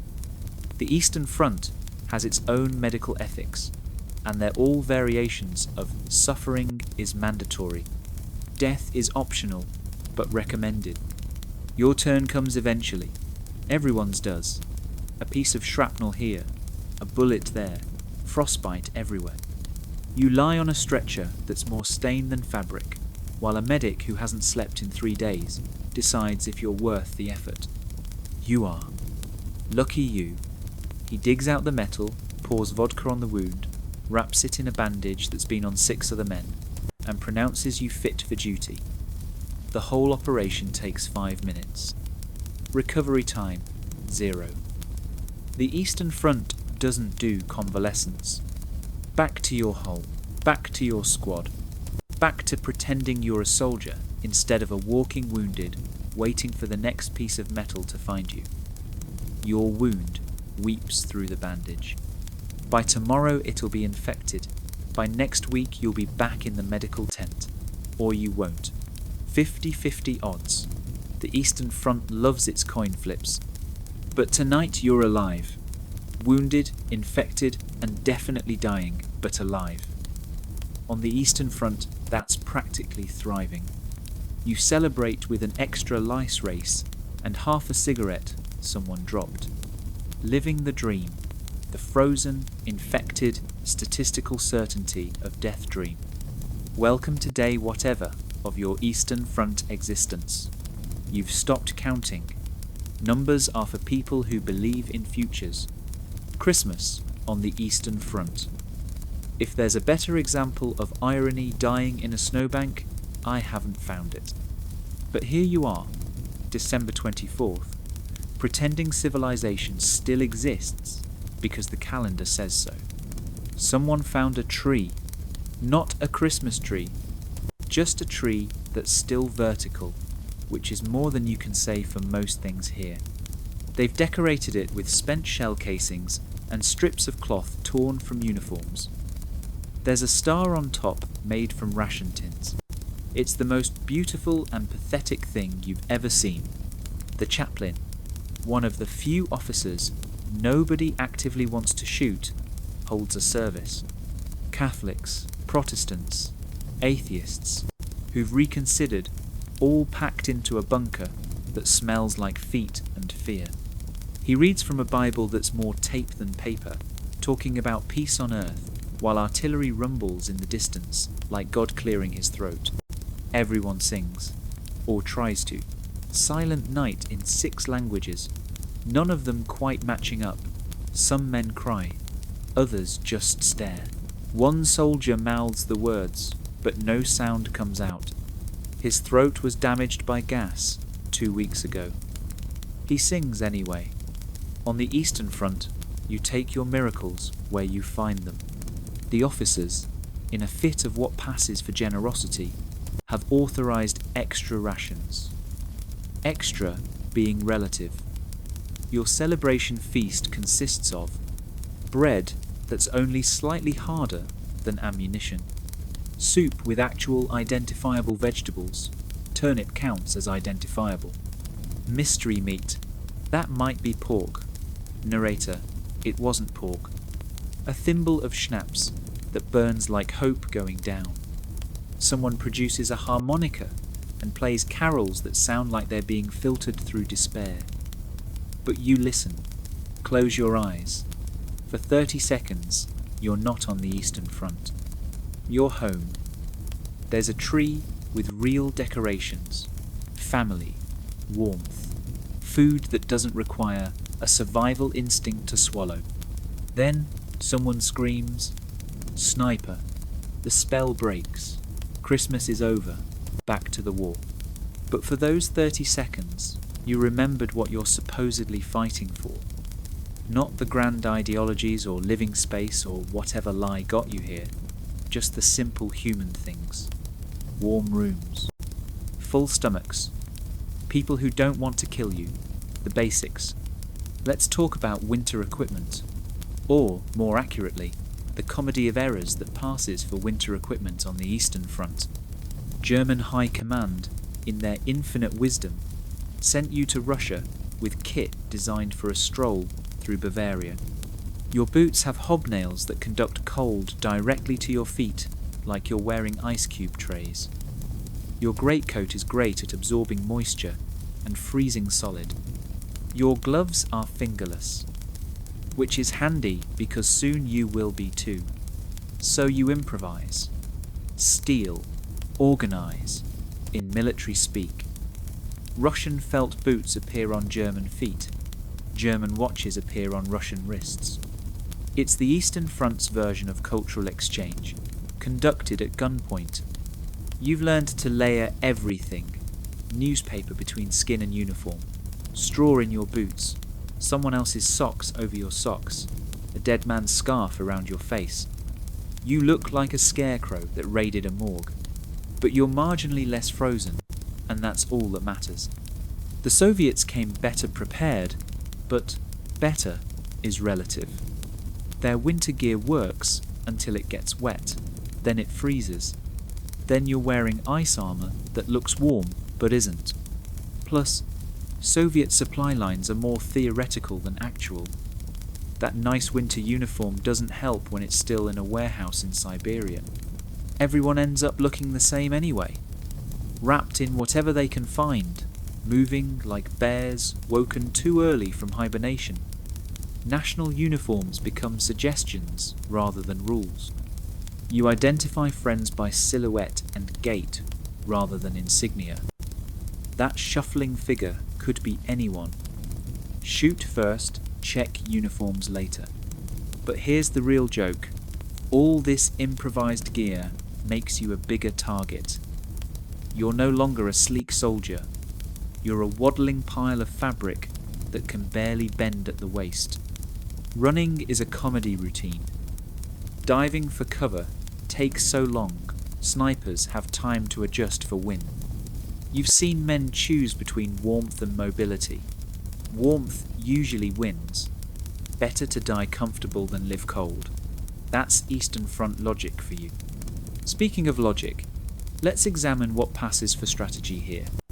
High command, wherever they are, warm and fed, and planning your death over brandy, keep sending orders. Take this hill, hold that village, advance here, retreat there. Lines on a map that mean nothing when the map is white and the territory is whiter. Your actual strategy is simpler. Survive until spring. That's it. That's the plan. Everything else is just busy work to pass the time until the thaw. If the thaw comes. If you last that long. If spring still exists in this frozen timeline. But orders are orders, even stupid ones, especially stupid ones. So you attack positions that will be abandoned tomorrow, defend villages that ceased to matter months ago, march back and forth across the same frozen steppe like some kind of militarized parade for no one. The battles blur together. This village, that crossroads. Hill 425, Hill 426, as if numbering them makes them matter. You take ground. You lose ground. Men die. The snow covers everything. By spring, no one will remember who held what when. The only permanent changes are the ones measured in corpses. Your current objective is a factory. Was a factory. Now it's a collection of walls with delusions of structure. But someone decided it's strategic. So here you are, bleeding for concrete and twisted metal. The attack is scheduled for dawn, because nothing says tactical surprise, like attacking when everyone expects it. You prepare by checking ammunition, low, checking morale, lower, and checking if anyone still cares, no. The barrage starts. Your artillery trying to turn rubble into smaller rubble. Their artillery responding with the same plan. For an hour, the world shakes. Snow falls from vibrations. The already damaged buildings commit structural suicide. When it stops, the factory looks exactly the same, but slightly flatter. Now the infantry's turn. That's you. Time to earn your frozen bread. You advance across open ground because cover is for people who matter. The machine guns open up immediately. Of course they do. This is the Eastern Front. Nobody's surprised by anything anymore. You run. Or what passes for running when you're carrying 60 pounds of ice-covered gear. It's more like aggressive waddling. Men fall, some get up, some don't. You don't check which. Checking means stopping. Stopping means joining them. The factory gets closer. So does death. It's a race. Today, you win. Make it to the walls. Relative safety. Time to fight room by room for a building nobody actually wants, but everyone's willing to die for. Urban combat on the Eastern Front is special. And by special, I mean specially designed to kill you in creative ways. Every room is a potential death trap. Every corner hides a man with a gun and nothing to lose. Every ceiling might collapse because structural integrity is another casualty of war.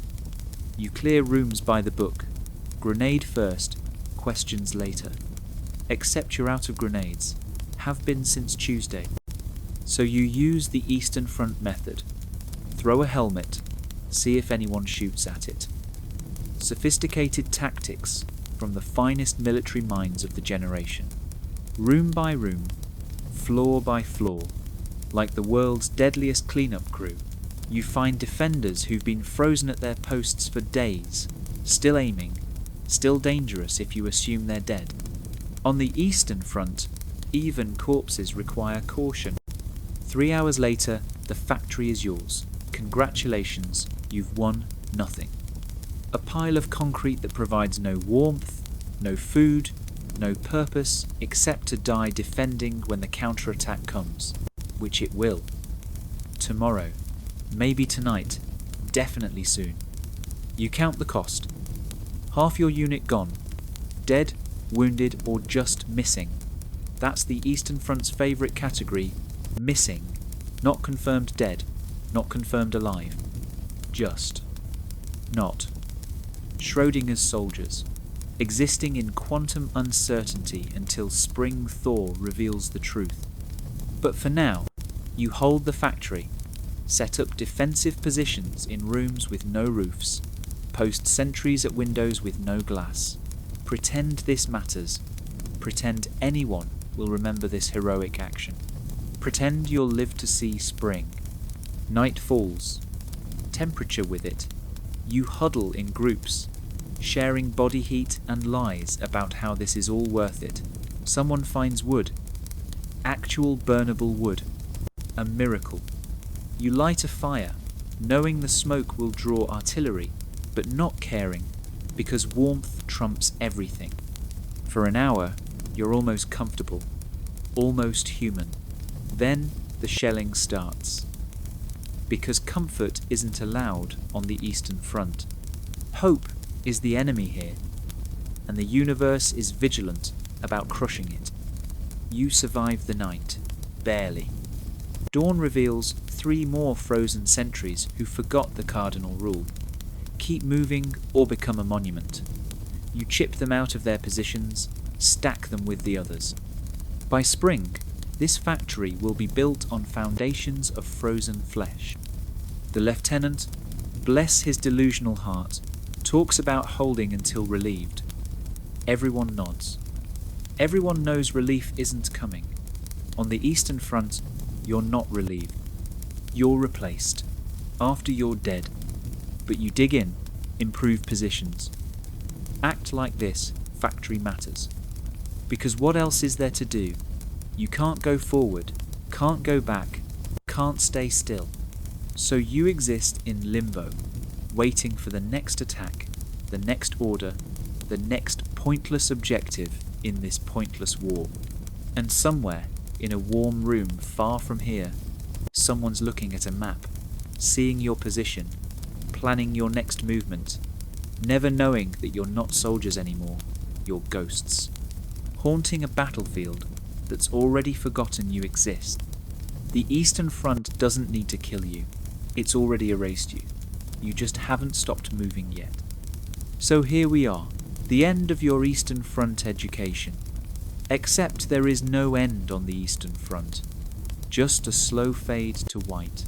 But let's pretend you've made it this far. Let's pretend you're one of the statistical anomalies who survived long enough to see what winning looks like here. Spoiler alert, nobody wins on the Eastern Front. There are just different degrees of losing. Maybe you're German, and it's 1944. The grand advance that started with dreams of Lebensraum and quick victory has become a full-speed reverse. You're not conquering anymore. You're running. Sorry, conducting a strategic withdrawal to prepared positions, which is military speak for fleeing slightly slower than panic would suggest. Or maybe you're Soviet, and yes, you're advancing, taking back every blood-soaked metre of motherland, but the cost, every village liberated, is a cemetery. Every city reclaimed is a monument to the dead. You're winning the way a boxer wins by outlasting his opponent, bloodied, broken, but still standing when the other guy falls. Either way, you're different now. The Eastern Front has rewritten your DNA. You flinch at sudden movements. Sleep with one eye open.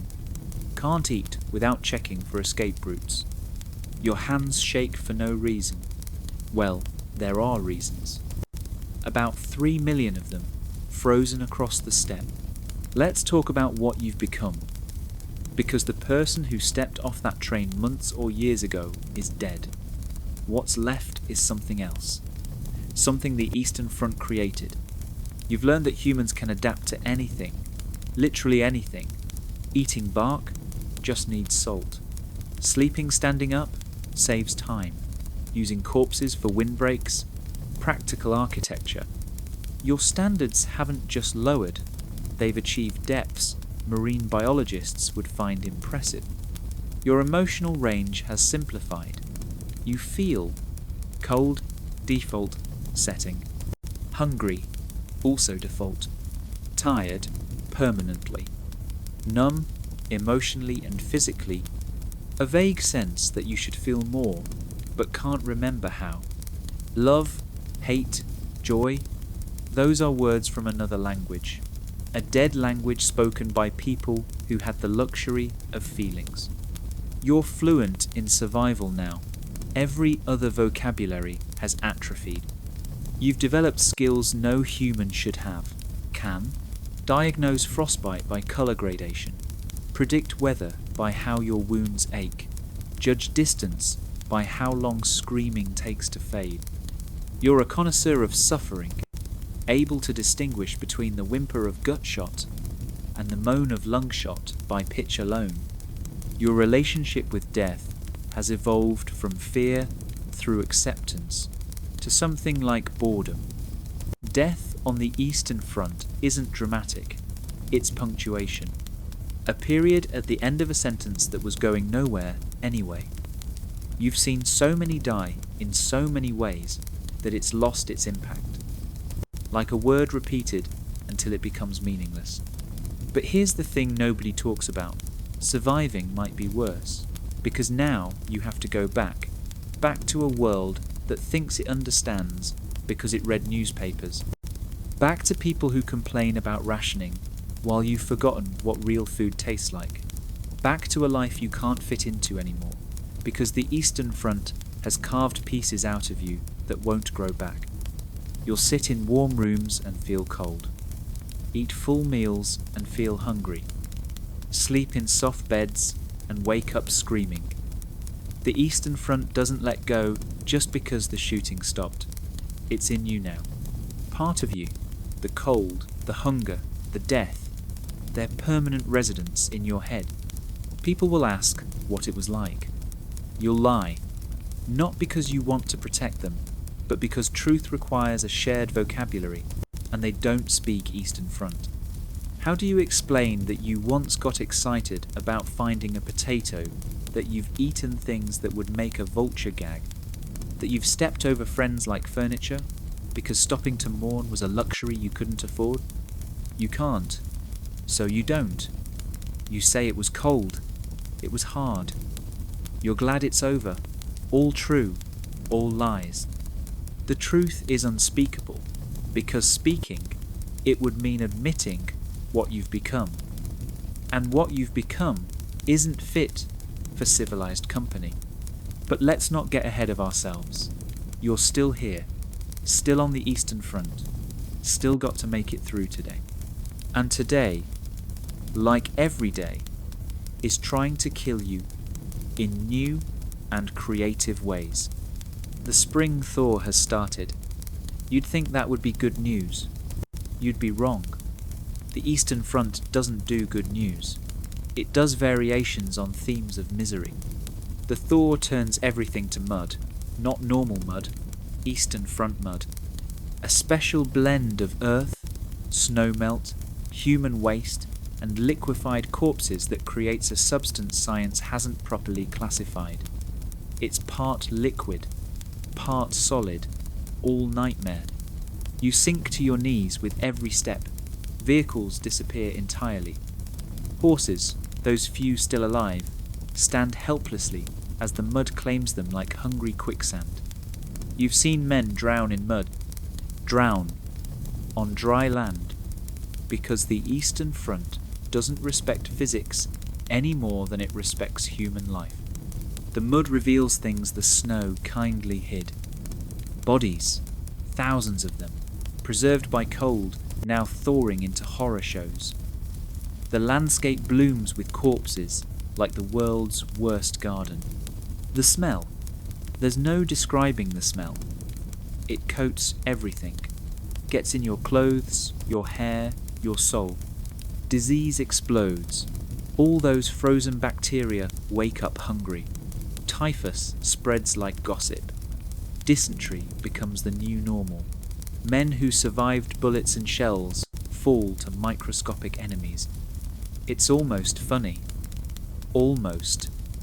But humour requires energy, and you're running on fumes. But wait, there's more. The thaw also means movement. Real movement.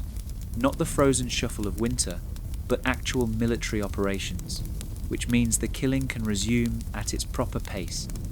The Eastern Front was just warming up, literally. New orders arrive. Always new orders. Take this position. Hold that line. Advance, retreat.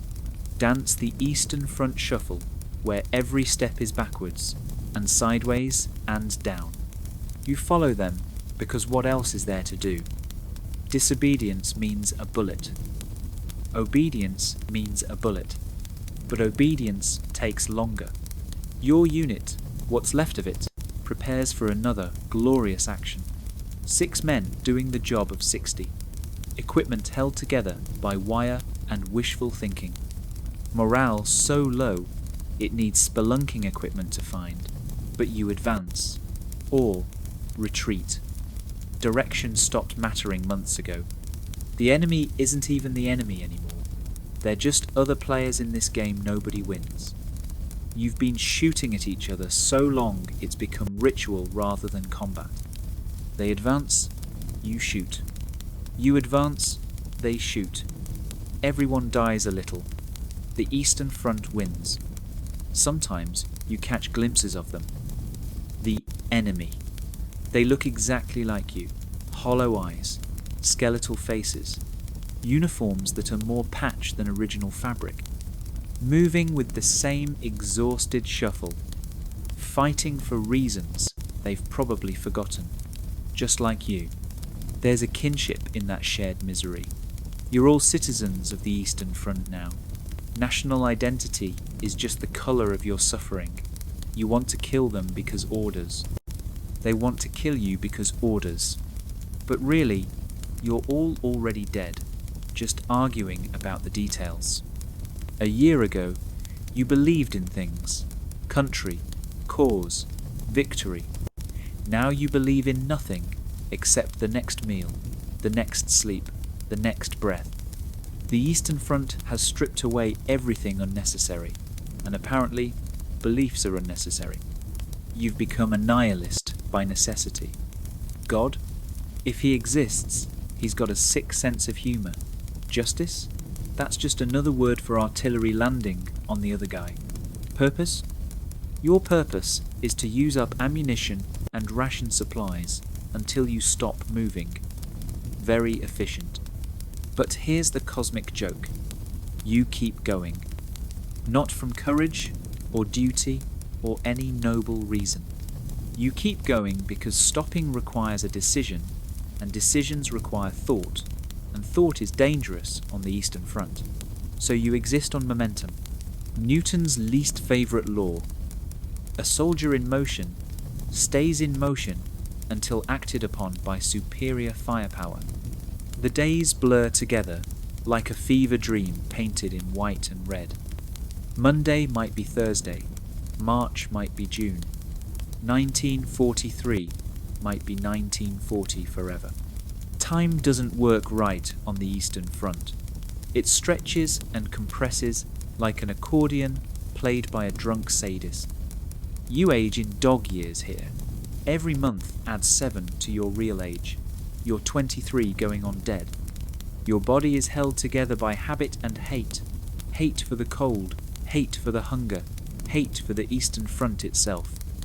It's not much, but it's enough to keep you vertical. And so it goes. Day after day. Battle after battle. Corpse after corpse.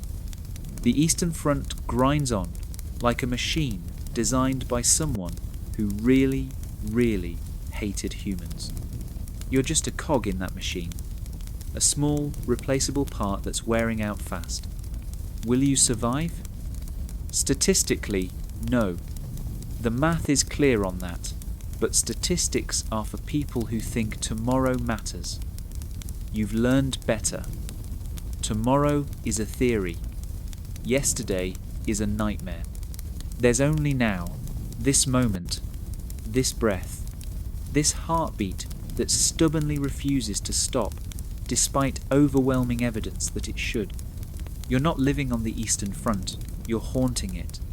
A ghost that hasn't realized it's dead yet. Walking through the motions of life without any of the substance. Eating without tasting. Sleeping without resting. Fighting without purpose. And the worst part? The absolute worst part? Some small piece of you, buried deep under the frostbite and fear and frozen flesh, still hopes. Still believes that someday this will end. That you'll go home. That life will make sense again. That hope is the cruelest thing on the Eastern Front. Because hope means you still have something to lose. And the Eastern Front isn't done with you yet. It won't be done until it's taken everything. Your body, your mind, your soul, your hope, especially your hope. So congratulations. You've survived another day on the Eastern Front. Your prize? You get to do it again tomorrow, and the day after, and the day after that, until you don't. Until you become another frozen monument to humanity's capacity for organised suffering. Another number in a report nobody will read. Another cross in a cemetery nobody will visit. Another ghost in the endless white expanse of the Eastern Front. But tonight, you're alive, still breathing, still freezing, still pretending it means something. On the Eastern Front, that's as close to victory as anyone gets.